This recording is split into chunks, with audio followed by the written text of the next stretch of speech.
안녕하세요. 아주 착하고 순한 효자 효녀를 둔 애엄마입니다. 지금 이 자리에서 저는 단순히 내 새끼들 자랑이나 하고자 온 것이 아니고 예비 시모 입장으로서 글을 쓰게 되었다는 점 미리 알려드립니다. 사실 가족이라고 다 잘 살고 화목한 건 아니지 않습니까? 부부가 화합이 잘 되어도 자식 낳고 망하는 가족들도 있고 자식들이 천사 같은데 오히려 부모들이 못나서 인생 나락으로 가기도 하잖아요. 그렇게 어쩔 수 없는 불행 때문에 가족이란 울타리가 매 순간 지옥인 사람들과 달리 저희 집안은 늘 화목하고 정이 가득한 곳이었습니다. 적어도 예비 며느리를 만나기 전까지는요. 자녀들이 내 마음 같지 않게 엉뚱한 길로 셀 수도 있다고 보는데 그건 온전히 자녀들이 겪기도 해봐야 할 가시밭길이라고 생각을 해요. 하지만 그 가시밭길 때문에 다른 가족원들에게 피해가 간다면 그건 잘못된 길이라고 판단하고 싶습니다. 제겐 겨우 얻은 예비 며느리가 있는데요. 남의 집 귀한 딸 데려와 함부로 할 생각은 추호도 없던 저는 예비 며느리 소식을 들었을 때 그저 기쁘기만 했습니다. 그런데 그게 제 인생 최대의 고민이 될 줄은 몰랐네요. 전 나름 죄 안 짓고 성실하게 살아왔다고 생각했는데 왜 제게 며느리 복은 주어지지 않은 건지 지나고 보니까 좀 속상하더라고요.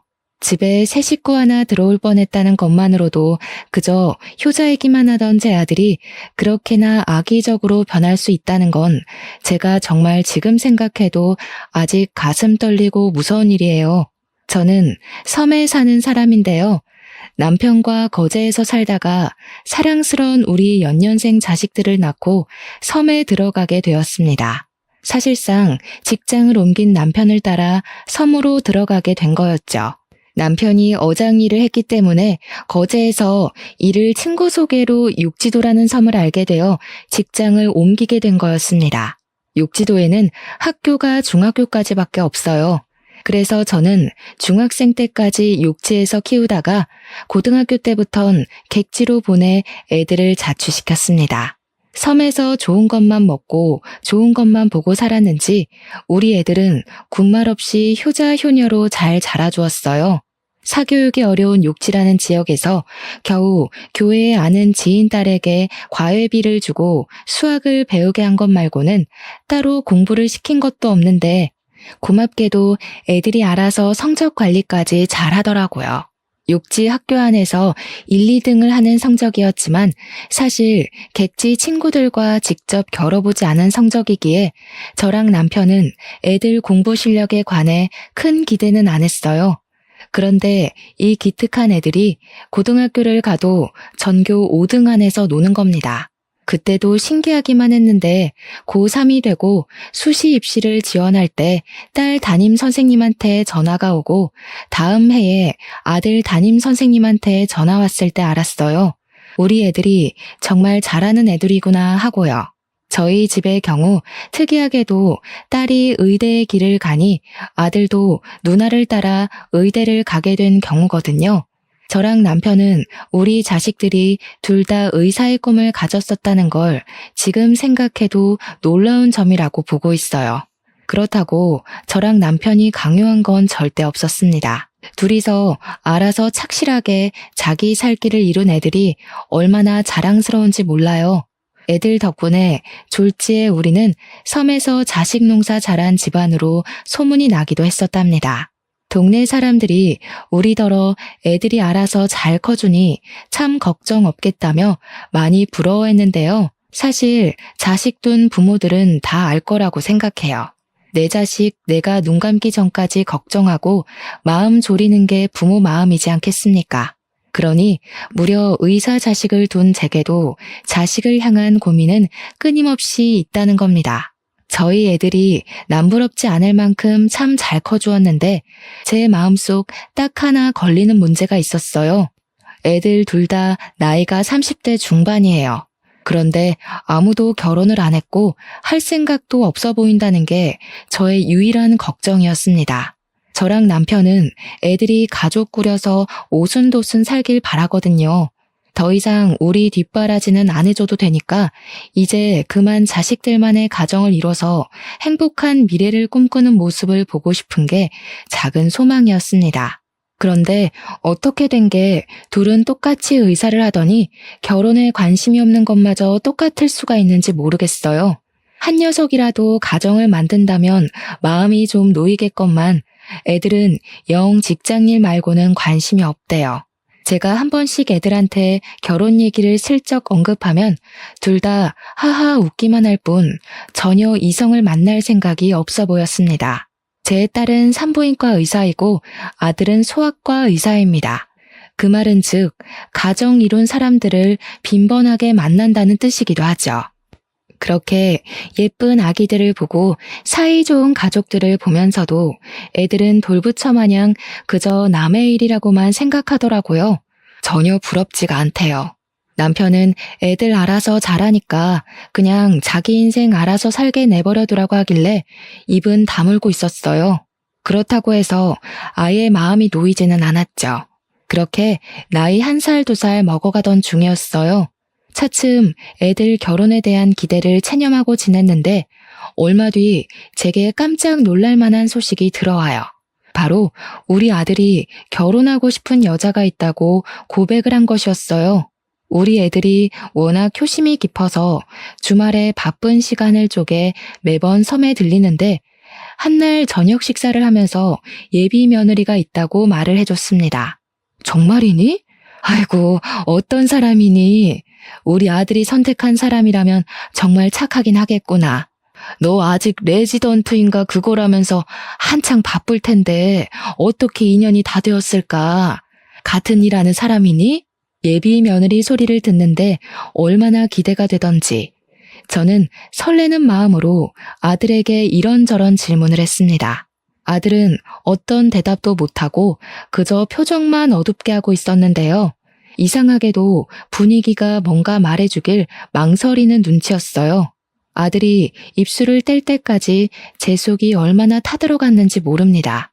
그리곤 조심스레 예비 며느리에 대해 말하는 아들의 발언에 저는 타들어간 심장을 움켜쥘 수밖에 없었어요. 1분 전까지만 해도 기뻐서 들떴던 제 기분은 금세 바닥을 치고 죽어버렸습니다. 그건 제 딸도 마찬가지였나 봅니다. 딸도 아들의 고백이 황당했는지 참지 못하고 먼저 소리를 빽 질렀어요. 미쳤냐? 미혼모? 야, 네가 뭐가 아쉬워서 애 딸린 여자를 만나? 세상에 많고 많은 여자들이 미혼인데 왜 하필 그런 여자를 만났어? 네가 뭐 하나 하자 했기를 해 한번 갔다 오기래. 심지어 나이는 또 얼마나 어려워. 그런 식으로 얘기하지 말지. 산부인과 의사라는 사람이 그러고 싶어? 쓸데없는 이유로 신우질 할 생각만 해봐. 나 그런 거 가만 안 놔둬. 아무리 누나라고 해도 내 와이프 될 사람이 먼저야. 듣자 하니 아들은 다름 아닌 애가 하나 있는 아가씨를 좋아하고 있었습니다. 아들 행동을 보면 이미 아들과 예비 며느리는 마음이 깊어진 사이처럼 보였어요. 딸의 만류에 아들이 처음 보여주는 모습으로 화를 내는데 그날 아들이 다른 사람인 줄 알았습니다. 남편은 착잡한 마음을 애써 감추면서 그저 아들의 입장을 이해하려 했지만 저랑 딸은 단번에 인정하기가 어려워서 절대 아들 결혼 허락 못한다고 주장을 했어요. 내가 분명 말했다. 그 결혼 절대 안 돼. 너 그 결혼하는 순간 인생 쪽나. 네가 의사 준비한다고 얼마나 개고생을 했냐? 아니면 너 개인 병원 차릴 때까지 좀 더 기간을 두고 만나보다가 결정하던지 뭐하러 급하게 진행해? 그래, 네 누나 말이 맞다. 왜 하필 그런 어려운 길을 가려고 해? 결혼도 이 사람 저 사람 몇 번 겪어보고 잘 맞는 사람이랑 해야지. 이건 너무 섣부르다 아들아. 아이씨, 왜 엄마랑 누나가 난리야. 언제는 나더러 결혼 좀 하라며? 그래서 하겠다고. 근데 왜 갑자기 결혼한다니까 또 난리야? 내 결혼이야. 똑똑히 말하는데 이 결혼 막으면 나 다신 이 집 안 들어와. 다들 나랑 평생 연 끊고 싶으면 알아서들 해. 아들은 우리가 예비 며느리 얘기를 들으면 당연히 반대할 거란 걸 이미 알고 있는 눈치였습니다. 그러니까 처음부터 더 완강하게 자기 의견을 피력하며 우리가 찍소리도 못할 정도로 무섭게 몰아붙였겠죠. 아들의 횡포는 날이 갈수록 더해졌어요. 저랑 남편이 예비 며느리에 대해 슬쩍 한 소리 얹기만 하려고 해도 이빨을 드러내며 패륜적인 행동을 서슴지 않았습니다. 아들이 솔직히 때리지만 않았지 사실상 눈빛으로 저랑 남편의 목을 조른 거나 마찬가지인 태도를 보였어요. 속상했습니다. 내 아들에게 저런 면모가 있는 줄도 몰랐고 도대체 예비 며느리가 어떤 아가씨길래 우리 아들이 저렇게까지 푹 빠졌나 한편으론 궁금하기도 했어요. 그래서 한날 정말 용기 내어 아들에게 전화를 걸었습니다. 아들이 제 전화를 무시하지 않은 것만으로도 당시에는 감사해야 될 지경까지 간 상태였습니다. 그럼에도 아들의 전화 받은 목소리에는 저항기가 많이 있더군요. 저는 최대한 아들 심기를 안 건드리면서 예비 며느리가 어떤 사람인지 좀 들려달라고 했습니다. 제가 결혼을 허락하겠다고 하니까 그제야 아들이 술술 얘기해 주더라고요. 알고 보니 예비 며느리는 우리 아들과 같이 육지에서 자란 친구였고 중학교 동창이라고 합니다. 지난번 섬에 들어왔다가 아들이랑 예비 며느리가 우연히 마주쳤는데 그날 인연으로 반가워서 연락처를 주고받았고 섬 밖에서 몇 번 만났다가 사이가 깊어졌다고 했어요. 그랬구나. 엄마는 아들 동창이라고 해도 워낙 까마득해서 어떤 친구였는지 기억은 잘 안 나네. 뭐 네가 어련히 잘 봤겠지. 그래도 정말 각오 많이 해야 될 거야. 남애 키우는 게 쉬운 일이 아니잖니. 엄마, 나 소아과 의사야. 내가 그런 것도 생각 못 해봤겠어? 내가 남의 애를 다뤄도 수백 명을 다뤄. 애가 아직 어려서 내 자식처럼 키울 수 있을 것 같아. 그러니까 엄마도 응원 좀 해줬으면 좋겠어. 아들의 완고한 고집에 결국 저랑 남편은 아들의 앞날을 응원하기로 결정했습니다. 자식 이기는 부모 없다는 말은 괜한 말이 아니더라고요. 자식을 정말로 많이 사랑한다면 끝내 자식에게 백기를 들 수밖에 없도록 만들어진 게 부모의 존재이지 않습니까? 우리가 결혼을 허락하는 덕에 아들은 성질을 많이 죽였어요. 처음만큼은 아니지만 저희에게 예비 며느리를 소개해 주려고까지 했습니다. 꽤 경계를 푼 것이겠죠. 아들이 제대로 날짜를 잡아서 예비 며느리를 섬집으로 데려오기로 했어요. 그러면서 저한테 부탁하는 것이 하나 있었는데 좀 당황스럽더라고요. 그래도 엄연히 결혼 인사니까 저는 딸까지 있는 주말에 하면 좋겠다고 생각했는데 아들이 딸한테는 알리지 말라고 부탁을 하더라고요. 왜 그러냐고 물어봤더니 아들의 대답은 제게 생각지도 못한 충격을 안겨주었습니다. 옛날에 학교 다닐 때 누나가 혜영이 좀 괴롭히고 그랬대. 혜영이가 우리 누나 무섭다고 최대한 안 보고 싶다네. 그 얘기 듣는데 진짜 내가 다 쪽팔려서. 그래도 내가 한때 누나 존경했었거든? 이젠 누나란 사람이 제일 최악이야. 늘 목표를 이루고 사는 누나가 멋있다며 누나의 발자취를 따르던 게 우리 아들 마음이었습니다. 그랬던 아들이 예비 며느리란 존재가 나타나면서 낯선 사람이 되어가는 게 보였어요. 어쨌든 저도 학창시절 딸의 행적은 몰랐던 사실이었습니다. 우리 딸이 학교 생활을 착실히 하고 있다고만 생각했거든요. 그런데 제가 모르는 사이 그런 엄청난 일을 저질렀을 줄은 상상도 못했어요. 얼굴 못 본 예비 며느리에게 미안했고 딸에게 상황 설명이라도 듣고 싶었습니다.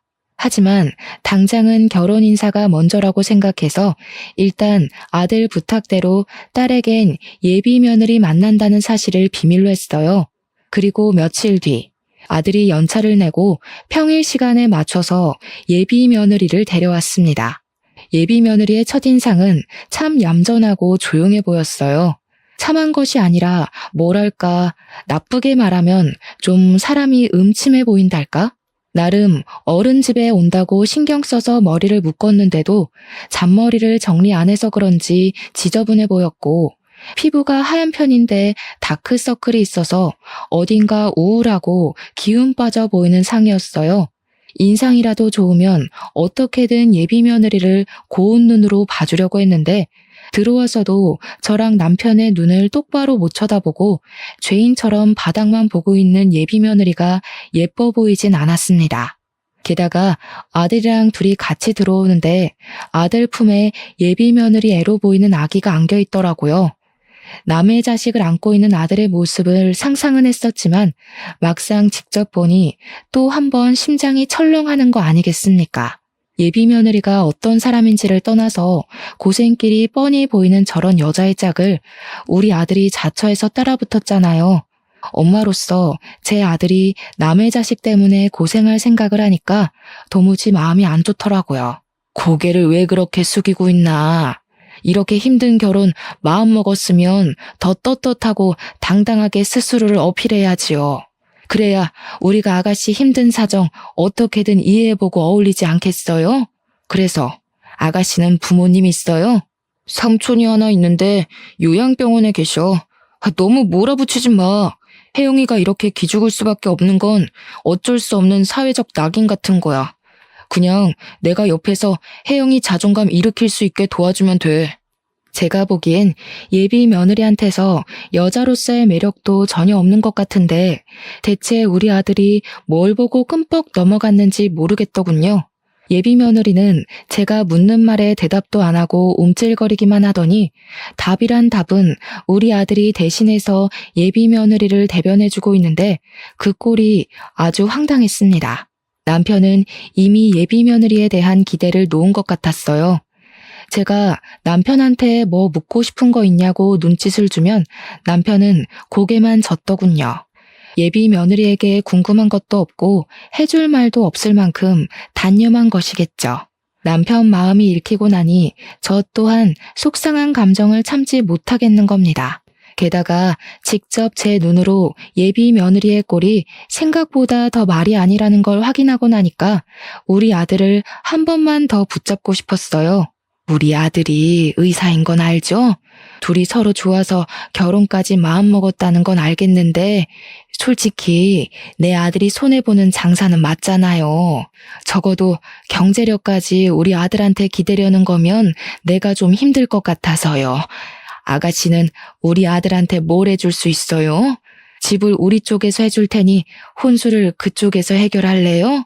그래선 안 됐었는데 저는 일부러 예비 며느리가 제 말을 듣고 도망치길 바래서 좀 쓴소리를 해버렸습니다. 저라고 아이 혼자 키우는 미혼모에게 이런 상처되는 말 하고 싶었겠습니까? 예비 며느리도 돌아가신 사돈들의 귀한 자식일 텐데 저도 남의 자식한테 가슴 아픈 소리 하고 싶지 않았어요. 그래도 팔은 안으로 굽는다고 제 아들만 생각을 해야 했고 제 아들이 무엇보다 평범하게 살길 바랬을 뿐입니다. 그냥 남들처럼 같이 시작하고 같이 꾸려나가고 같이 아이를 만들어서 사는 그런 가정을 살길 원했다고요. 이렇게 소박한 삶이 이토록 어려운 소망인지 꿈에도 몰랐네요. 예비 며느리는 제 말을 듣고도 아무 말 없이 고개만 푹 숙이고 있었습니다. 방금 발언들은 제가 아들의 동의 없이 저지른 일이라서 아들의 성화가 뒤따를 거란 각오는 했어요. 그런데 그게 천륜 얘기가 오갈 정도로 심각한 사항을 불러일으킬지는 차마 예측을 못했습니다. 내가 이 집에 퍼다 부어준 돈이 얼만데 엄마가 뭔데 내 사람한테 그딴 식으로 짓거려? 앞으로 나 보고 살 생각하지 마. 나 이제 이 집 자식 아니야. 두 분은 똑똑히 기억하세요. 천륜이 끊어진 건 명백히 두 분 탓이니까 평생 기억하고 괴로워했으면 싶네요. 아들은 그대로 예비 며느리를 데리고서 밖으로 나갔습니다. 제가 아들을 급하게 따라 나섰다가 아들이 밀치는 바람에 그대로 바닥에 주저앉아 버렸어요. 남편은 저를 쫓아와 부축하면서 이제 그만 아들 인생은 신경 쓰지 말자고 아들이 저리 매몰차게 얘기를 했어도 말뿐일 거라며 저를 위로했습니다. 그러면서도 남편 또한 아들의 돌변한 모습에 한숨만 쉬더군요. 저는 닭똥 같은 눈물을 흘리면서 남편 품에 안겨 서름을 토로했어요. 순하기만 한 아들이 저렇게 변한 게 서럽고 어디서부터 왜 이렇게 어긋나는지를 도통 몰라서 답답함에 눈물만 나왔어요. 한 번도 말썽 피운 적 없는 아들이었는데 아들 모습이 적응되지 않아 하루하루가 괴로웠습니다. 저는 끝내 이 사실을 딸한테 알리기로 했어요. 한동안은 아들 생각에 끙끙 앓느라 딸 생각은 전혀 못하고 있었는데 딸한테서 안부 문자가 오는 덕에 딸에게 하소연하기로 마음을 먹었던 겁니다. 딸한테 전화를 했더니 딸이 바로 저의 울적한 목소리를 알아채더군요. 그래서 그간 있었던 사정을 모조리 말해주었는데 딸이 예비 며느리를 상대로 쌍욕을 하면서 어이없어 하더라고요. 그리곤 곧 제게 자기 학창시절 때 있었던 예비 며느리의 실체를 말해주었는데요. 와, 진짜로 걔가 걔래? 완전 어이없다. 걔 도벽 있었어. 학교에서 얼마나 유명했는데. 내가 엄마한테 한 번 말한 적 있을 텐데. 걔가 여자애들 생리대며 화장품이며 얼마나 훔쳐갔는지 알아? 여선생님 안경까지 훔쳐서는 그 선생님 바로 다음 해에 나가버렸잖아. 그년 설마 내 동생이 의사인 거 알고 일부러 들러붙은 거 아니야? 딸의 말을 듣고 좀 놀랐습니다. 분명 예비 며느리가 우리 딸한테 괴롭힘을 당했다고만 들었는데 딸의 얘기를 들어보니 예비 며느리는 스스로 왕따를 자처했던 거였어요. 그걸로 모자라 오히려 자기의 왕따 처지를 잘도 이용했는데 일부러 교실에 혼자 있는 시간 많이 만들고는 혼자 남았을 때 절도를 여러 번 저지른 것 같았습니다. 심지어 제 딸 물건까지 훔쳤다가 딸이 예비 며느리 머리채를 뜯고 싸운 적 있었다네요. 그 사건은 제가 기억이 나더라고요. 제가 그 일로 딸 때문에 학교 가서 선생님을 만난 적이 있거든요. 당시 그 학생은 우리 딸 머리핀을 들고서 자기 거라고 뻔뻔하게 우기고 있는 상태였습니다. 제가 그냥 그 학생한테 새 머리핀을 살 수 있는 용돈을 주면서 상황이 무마되었던 걸로 기억해요. 그런데 그때 그 억측스러운 학생이 제 예비 며느리라는 게 너무 충격이었어요. 물론 도벽이란 거 과거일 뿐이고 철없는 시절 저질렀던 실수였을 수도 있죠. 하지만 그건 남의 일일 때나 너그럽게 이해해 줄 수 있는 거고요. 제 아들 배우자로 과거 도벽 이력이 있는 여자가 들어선다는 게 또 용납할 수가 없는 겁니다. 그래서 이 사실을 아들한테 알려주려고 잘할 줄 모르는 문자까지 이웃집 자식한테 배워서 장문의 글을 전송했습니다. 그랬더니 바로 아들에게서 쌍욕 문자가 날라오더군요. 자기는 이제 엄마 없다면서 연락하지 말라길래 저는 철렁 내려앉는 심장을 부여잡고 주저앉았습니다. 언젠가는 으스러질 길로 향하는 아들을 이대로 내버려둬야 하는 건지 어쩔 도리가 없어서 난생 처음으로 인생의 막막함을 느꼈어요. 남편은 여전히 어쩔 수 없는 일이라고 아들도 직접 지옥을 겪고 혼쭐 나봐야 된다며 내버려 두자고 했는데도 이게 아빠 마음과 엄마 마음은 또 다르거든요. 남편은 자기 자식을 강하고 따끔하게 혼내서 올바른 길로 인도하고 싶겠지만 엄마인 저는 내 자식이 최대한 나쁜 길은 피해가도록 알려주고 싶은 마음이 컸어요. 그렇게 며칠간 소가리를 한 끝에 저는 결국 남편에게 한 가지 부탁을 했습니다. 바로 아들 있는 객지로 좀 나갔다 오자는 마지막 몸부림이었죠. 남편도 아들 내버려 두라면서 신경 안 쓰는 척해도 속은 그게 아닌가 보더라고요. 아들 인생이 나락으로 가고 있는 게 뻔히 보이니까 마음에 걸렸는지 제 제안을 흔쾌히 수긍했습니다. 저는 아들이 아닌 딸한테 물어 아들 자취방 주소를 얻었어요. 당시 아들이 제 연락을 일절 무시했거든요. 딸은 처음엔 저희가 아들 집에 찾아가는 걸 말렸습니다. 아들이 지금 눈깔 돌아서 부모도 모른다고 이대로 갑자기 찾아가면 무슨 폐륜을 저지를지 모른다는 얘기였어요. 하지만 저는 그 정도는 감당할 수 있다는 생각으로 아들 집을 찾아간 겁니다. 이대로 일이 잘못되면 영영 우리 아들을 보고 살 수 없을지도 모를 것이고 결국 돌아올 수 없는 강을 건넌 아들의 밑바닥까지 확인하는 꼴만 되겠죠. 최악의 최악까지 예측을 했고 마음을 계속 다스렸습니다. 아들이 저희를 영원히 안 보고 살지언정 저는 아들에게 마지막 경고를 때려야 될 것 같았어요. 딸도 할 일 마치고 아들 집으로 바로 출발하겠다고 하더라고요. 저는 이번에 진짜 마지막으로 아들을 붙잡아 보고 정말 안 되면 아들을 놓아주기로 결단 내리며 아들이 지내고 있는 부산 집을 찾아갔습니다. 문전박대 당할 각오를 하고 초인종을 눌렀더니 안에서 갑자기 쿵쾅대며 난리가 났더라고요. 한참이나 별다른 기척 없다가 뒤늦게 문이 확 열렸는데 우리 아들 집에서 나온 사람은 아들이 아닌 예비 며느리였습니다. 예비 며느리도 문 열기 전 인터폰으로 저를 확인 안 하고 문을 연 건지 깜짝 놀라더라고요. 놀란 건 저도 마찬가지였어요. 당연히 제 아들이 내다볼 줄 알았거든요. 어머님이 여긴 어쩐 일이세요?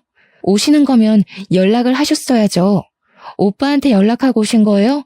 아닌데. 오늘 아침까지도 오빠한테서 별말 없었는데. 아들이 연락을 안 받으니 할 말이 있어도 할 수가 있어야죠. 그런데 아침이라니? 설마 둘이서 동거하는 건 아니죠? 예비 며느리는 그저 제 질문보다는 다른 곳에 신경을 두고 있는 듯 했습니다. 제 질문에 옳게 대답 못하고 동문서답하는 걸 보니 어딘가 모르게 뒤 구린 징조가 느껴졌어요. 게다가 며느리의 편한 옷차림을 보니까 동거를 하고 있는 사실이 맞는 것 같더라고요. 저는 예비 며느리에게 더 묻지 않고 그냥 눈으로 보는 게 나을 것 같아서 제 앞을 막아서고 있는 예비 며느리를 밀어내고 안으로 들어갔습니다. 그리고 저는 거실에서 걸음을 세울 수밖에 없었죠. 예비 며느리가 왜 그렇게 정신 딴 데 팔린 사람처럼 행동했는지 그 이유가 눈앞에 서 있었기 때문이었어요. 들어갔더니 있어야 될 우리 아들은 없고 웬 백팩을 맨 아저씨가 하나 서 있더라고요. 저랑 남편이 예비 며느리한테 누구냐고 의심의 눈초리로 물었더니 예비 며느리가 당황하면서 삼촌이라고 하는 겁니다. 삼촌은 요양병원에 계신다고 하지 않았니? 왜 주인도 없는 집에 객식구가 들어와서 주인 행세를 하고 있는 건지 모르겠네. 아들도 아는 사실이야? 그럼요. 제가 오빠 허락도 안 받고 아무나 드렸을까 봐요. 그리고 저희 삼촌 크게 몸 안 좋은 거 아니라서 외출도 가능해요. 삼촌, 이제 그만 가봐. 나는 어머님 아버님 모셔야 돼서. 예비 며느리는 성급하게 그 아저씨를 쫓아내려고 했습니다. 저희가 예비 며느리의 적극적인 태도를 그날 처음 봤거든요. 당연히 말도 잘 못하고 사회성도 부족해 보였는데 그날 다시 만난 예비 며느리를 보니 과거에 제 딸과 머리채를 뜯고 싸웠다는 학생과 겹쳐 보이더라고요. 그 아저씨는 우리에게 슬쩍 인사만 하고 후다닥 신발장으로 뛰어갔어요. 그때 아저씨가 가방 지퍼를 덜 잠갔는지 가방 안에서 뭔가가 떨어졌는데요. 아무리 눈 씻고 봐도 우리 아들 시계랑 똑같은 거 아니겠어요? 저 시계는 아들이 의사 면허 땄을 때 제 남편이 고생했다고 사줬던 명품 시계였습니다. 우리 아들 거랑 똑같은 게 맞나 확인하려고 그걸 주우려 했는데 그 순간 아저씨가 냅다 주워서는 집 밖으로 뛰쳐나갔어요. 그 사이에서 예비 며느리는 어쩔 줄 모르고 서 있더군요. 도대체 이게 뭔가 싶은 순간 지난번 딸이 말해줬던 예비 며느리의 도벽증 얘기가 떠올랐습니다. 아가씨, 설마 내 아들 물건 훔쳤어요? 저 사람 삼촌 되시는 분 아니죠? 저렇게 팔팔한 아저씨를 어느 요양병원에서 받아준답니까? 저 사람 누구예요? 설마 같이 내 아들 집 털어먹으려고 부른 사람이에요? 무슨 그런 소리를 하세요? 제가 아무리 마음에 안 드신다고 해도 그런 말은 실례죠. 제가 여기서 오빠랑 동거하고 있는 게 마음에 또 걸리시나 본데 전 그냥 오빠가 들어와서 살라고 해서 들어온 것뿐이라고요. 탓하려면 어머님 아들을 탓하세요. 세상에나 기가 막혀서 말도 이렇게나 잘하는데 그날 인사 와서는 왜 그렇게 지질이 궁상을 떨었는지 모르겠네. 잘 생각해요, 아가씨. 내가 마지막으로 베푸는 잡이야. 여기서 똑바로 고백하는 게 좋을걸? 개망신 꼴 겪고 나서 입 털고 싶은 게 아니라면 어머님 진짜 너무하세요. 돈 없고 애 덜렁 있으면 이렇게 무시해도 되는 거예요? 저 이래봬도 열심히 살았어요. 그런데 사람들이 다 어머님처럼 저를 색안경 끼고 보는데 어쩌라고요. 저처럼 미혼모들은 새로운 사람 만나서 미래도 꿈꾸면 안 되는 거예요? 어머님도 어쩔 수 없는 악독 시어머니신 거냐고요. 목청 한번 크다. 나는 또 네가 말도 못하는 벙어리인 줄 알고 얼마나 속에 불이 났었는지 아니? 지금 보니까 얘가 미혼모를 아주 권리처럼 이용하네? 옛날에도 왕따 자처해서 도벽을 습관처럼 일삼았다고 들었는데 그 버릇을 이렇게 응용시켰니? 미혼모면 너처럼 시엠이 될 사람 앞에서 목소리 높이고 눈깔 부릅떠도 된다는 거냐? 어디서 쌍심지를 켜고 어른을 똑바로 노려봐. 저도 모르게 예비 며느리의 상실된 인간성을 보곤 계속 쌓여있던 스트레스가 폭발해버렸는데요. 남편이 급하게 저를 자중시켜줬지만 예비 며느리는 이때다 싶었는지 울기 시작하더라고요. 그것에 남편은 당황했고 저는 어처구니가 없어서 고개를 돌려버렸습니다. 그리곤 바로 집안을 샅샅이 뒤졌어요. 아무래도 아까 뛰쳐나갔던 아저씨 백팩이 수상했거든요. 우리 아들이랑 똑같은 시계가 나온 걸론 확신갖기가 일러서 제 눈으로 다른 증거를 확인하려 했습니다. 그러자 예비 며느리가 언제 울었냐는 듯 바로 저를 뒤쫓아오더라고요. 제가 아들 방에 들어가려니까 제 팔을 억세게 잡아당기면서 그 앞을 막는 거 아니겠습니까? 훔친 거 아니라고요. 아까 그 시계 때문에 이래요? 그 시계가 세상에 하나밖에 없는 것도 아니잖아요. 저희 삼촌도 그런 시계 있다고요. 별 가짜는 걸로 오빠랑 저 떼어놓을 생각 마세요. 저 절대 오빠 옆에서 안 떨어질 거예요. 볼수록 가관이구나. 그래, 네가 이렇게 나와준다면 나야 고맙지. 그렇게 떳떳하고 결백하면 뭐가 두려워서 내 앞을 막고 있는 거니? 이참에 내가 네 앞에 고개 숙이고 사과하도록 만들어봐. 저는 남편에게 예비 며느리를 붙잡고 있어주길 부탁하고서 아들 방문을 열고 들어갔습니다. 겨우 두 발 내디뎠는데 저는 바로 제자리에 설 수밖에 없었습니다. 방이 아주 아수라장이 되어 있더라고요. 그 난리통 속에 아기가 혼자 침대 위에 덩그러니 누워 있었고 아기 주변으로는 제 아들 것으로 보이는 옷가지랑 액세서리에 속옷까지 널브러져 있었어요. 마치 다 펼쳐놓고 골라서 빼놓은 것처럼 헤집어져 있기도 했습니다. 오빠 방 정리 중이었다고요. 저 원래 방 청소 이런 식으로 해요. 그렇게 못 믿겠으면 오빠한테 전화해서 확인해보라고 하든지요. 누가 뭐랬니? 그래, 너 말 잘했다. 이참에 아들까지 불러서 삼자대면 하자꾸나. 수상한 게 한둘이 아닌데 내가 네 말을 어떻게 믿겠어? 저는 바로 아들한테 문자로 호출을 했습니다. 평소 제 문자도 씹던 아들은 그 연락만큼은 무시를 못하겠는지 급하게 반차를 내고 집에 도착했어요. 아들이 엉망으로 되어 있는 집안 꼬락서니를 보고는 제가 예비 며느리한테 해코지라도 한 줄 알더라고요. 아들을 불러낸 건 저였는데 정작 아들은 저한테 화나서 소리를 냅다 질렀습니다. 누가 당신 아들이야? 내가 더 이상 당신 아들 아니라고 했지? 혜영이 없으면 내 인생도 없는 거라고. 대체 몇 번을 말해줘야 알아쳐먹을 거야? 이 집 당신들이 해준 거라서 생식이라도 내고 싶었어? 어차피 명의가 내 거라서 내 집이라고 우기면 그만이야.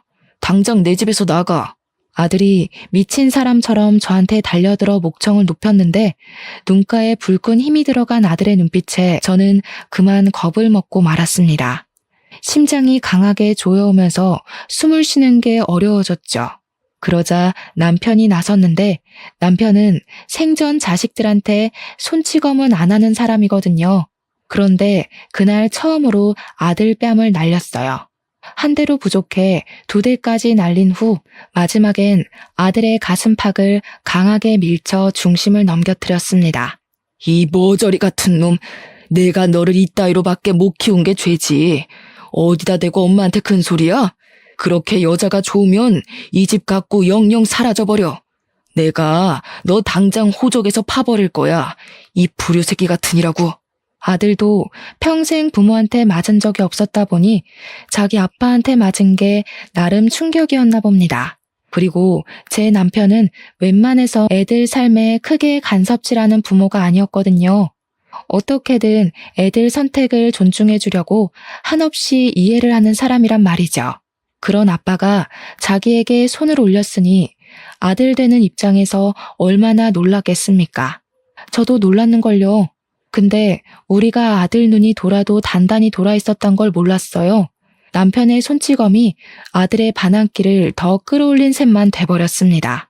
벌떡 일어난 아들이 남편에게 무섭게 돌진해서 남편의 멱살을 잡았는데요. 한 대 칠 기세로 주먹까지 올리길래 제가 급하게 아들 팔을 붙잡으며 말렸습니다. 당연히 남자 두 사람을 제 힘으로 감당하기가 벅차잖아요. 그래서 급한 불부터 끄기 위해 예비 며느리에게 도움을 청했거든요. 그런데 그때 제가 못 볼 꼴을 보고 말았지 뭡니까. 제가 예비 며느리에게 당장 와서 말리라고 소리치던 그 순간 예비 며느리의 표정이 너무 소름이었습니다. 그녀 얼굴에서 이미 내 아들은 자기한테 눈이 멀었으니 부모님 같은 거 안중에 없다는 확신을 담고 있는 모습이었어요. 아주 뻔뻔하게 저를 보고 비소를 슬쩍 올리는데 순간 제 손에서 힘이 빠져버렸습니다. 살면서 등골에 소름이 쫙 돋는 경험을 그날 처음 했어요. 예비 며느리가 정말 사람처럼 안 보였죠. 그리곤 그 두려운 마음이 곧 아들에 대한 원망으로 바뀌게 되더라고요. 이렇게 변해버린 아들이 너무 미워서 저는 결국 아들을 두들겨 패기 시작했고 더 이상 너희들 사이에서 손 뗄 테니까 제발 저리 나가 떨어지라고 고래고래 소리를 질렀습니다. 그러자 제 말에 불씨가 확 죽은 아들이 순순히 물러났어요. 그리곤 꼴도 보기 싫으니 바로 나가라고 하더군요. 결국 제가 예상했던 최악의 최악을 더한 일이 발생해버린 셈이었어요. 아들은 저희더러 자길 호적에서 빼든 말든 알아서 하고 다시는 코빼기도 비추지 말라고 했죠. 너무 속상했지만 우선 그날은 아들과의 대화는 틀렸다고 봤습니다. 그래서 남편을 데리고 나가려는데 그와 동시에 딸이 집에 들이닥쳤어요. 워낙 정신없던 터라 딸이 온다는 사실을 잊고 있었던 겁니다. 딸이 들어오자마자 더 놀란 건 딸 뒤로 경찰이 우르르 들어왔다는 거예요. 딸이 예비 며느리에게 삿대질을 하자 경찰들이 예비 며느리를 붙잡았고 집주인인 아들에겐 참고인 조사를 위해 같이 가야 된다고 안내를 했죠. 그때 딸은 가만히 있지를 않고 이 도둑년 새끼야 하면서 예비 며느리한테 달려들어서는 가방에 넣어온 5kg짜리 소금을 꺼내 예비 며느리 머리통에 좌르륵 부었습니다.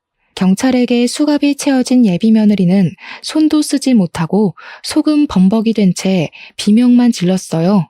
이년이 옛날 버릇 남 못 주고 또 도벽증 도졌네? 옛날엔 내 머리핀을 네 거라고 우기더니 이제 내 동생을 네 거라고 우길 참이니? 사람이 배보다 배꼽이 큰 짓을 하면 이런 꼴이 나는 거야.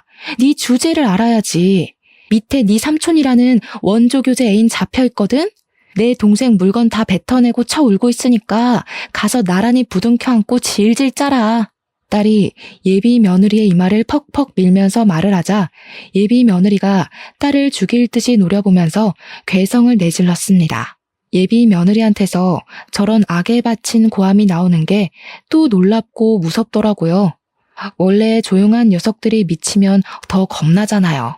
예비 며느리는 더 이상 본성을 숨기지 않기로 한 건지 아니면 정말 화가 나고 분하면 내재되어 있던 저런 모습이 툭 튀어나오는 건지는 모르겠네요. 어쨌든 아들이 보는 앞인데도 더는 이미지 관리 없이 평소와는 이질적인 면모를 드러냈습니다. 나도 이깟 집안 진절머리 나서 결혼 같은 거 할 생각 없었어. 오빠 도장만 찾으면 나가려고 했다고. 아씨, 다 망했잖아. 아, 짜증나. 아, 이번엔 도장이었어? 나이가 먹으니까 스케일이 커졌다? 그럼 네 말은 내 동생한테 일부러 접근했다는 거네. 내 동생이 의사 됐다는 건 동네에 소문 퍼져서 이미 전해 들은 사실일 테고 나이 먹고 추하게 욕심만 날로 과해져서 어쩌냐? 그런 잔머리 굴릴 시간에 공부를 했으면 너도 의사 됐겠다 얘. 잘난 척 하지 마. 옛날부터 언니가 그런 식으로 거들먹거리는 게 재수없었어. 의사가 뭐 대수야? 그래봤자 나처럼 촌뜨기인 건 똑같은 처지면서. 이게 촌뜨기를 무시하네? 촌뜨기도 해내는 의사를 너는 못하고 도둑질만 해댔지 않아? 뭔 자신감으로 의사를 얕볼까? 촌뜨기 무시하려면 적어도 너처럼 상식 없이 손버릇 나쁜 애들한테나 해야 제대로 무시하는 거지. 어줍잖은 수준으로 우리 집안 무시하는 건 열등감밖에 안 된단다, 이 도둑년아. 딸과 예비 며느리가 하는 대화에서는 예비 며느리의 인간성을 도드라지게 확인할 수 있는 증거 현장이나 다름없었습니다. 저희들 다 놀랐지만 무엇보다 아들이 심하게 충격먹은 것 같았어요. 바짝 경직되어선 믿을 수 없다는 얼굴로 예비 며느리만 바라보더라고요. 저는 그 모습을 보고 아들이 완벽하게 정신을 차렸으면 해서 좀 더 쐐기를 박아야 할 것 같았어요. 그래서 예비 며느리에게 다가가 그년 뒷주머니에 있는 전자담배를 꺼냈습니다. 우리 아들은 담배도 안 피우는데 명색의 악이 엄마라는 사람이 영 깡통이구나. 네 아들은 무슨 죄니? 도둑질하는데 이용하려고 애 낳았니? 동정심이 필요해서? 네 아들 네가 엉망으로 키우든 말든 우리 알 바 아닌데 내 아들까지 엉망으로 끌고 가는 건 나 못 본다.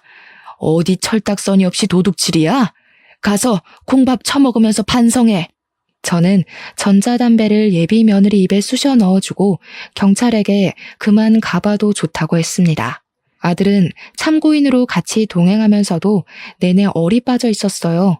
아들이 돌아올 때까지 우리 식구는 전부 아들 집에서 잠자코 기다렸는데 아들이 다 늦은 밤이 되어도 귀가를 안 하는 겁니다. 혹시라도 우리에게 실수한 것 때문에 자책을 심하게 해서 엉뚱한 생각이라도 할까봐 갑자기 무섭더라고요. 연락까지 안 되니까 점점 불안해져서 저는 바로 아들 찾아 나가보려고 자리를 박차고 일어났습니다. 남편이랑 딸도 불안했던 건 마찬가지였나 봐요. 다들 군말 않고 집을 나서려고 했습니다.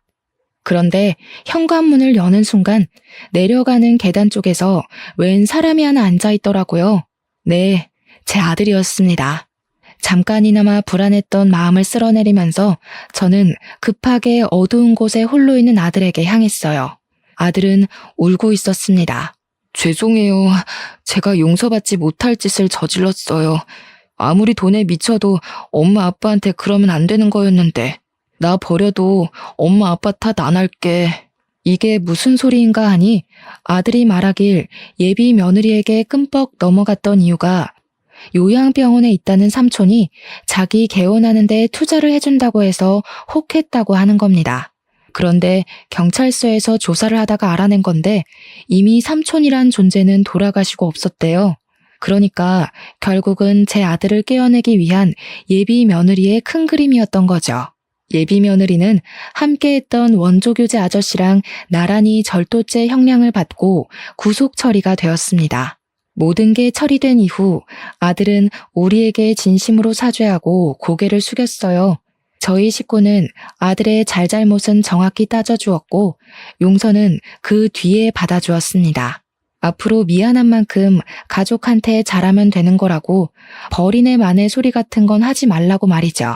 그날 이후 아들에게선 큰 변화가 찾아왔어요. 가족에게 둘도 없는 효자 아들로 돌아와 준 건 다행이었지만 아들이 여자를 무서워하게 된 겁니다. 예비 며느리의 일을 평생 반성하면서 비혼주의를 선언해버리고 말았어요. 저희는 그저 아들에게 앞으로 결혼할 배우자에 대해 조심하라고 했지 결혼하지 말라는 게 아니었거든요. 아무래도 아들에겐 이번 일이 꽤나 큰 트라우마로 남을 것 같습니다. 아들이 아무 생각 없이 일만 하고 싶다네요. 세월이 우리 아들의 마음을 치료해 줄 거라고 믿는 것밖엔 따로 수쓸 방법은 없을 것 같아요.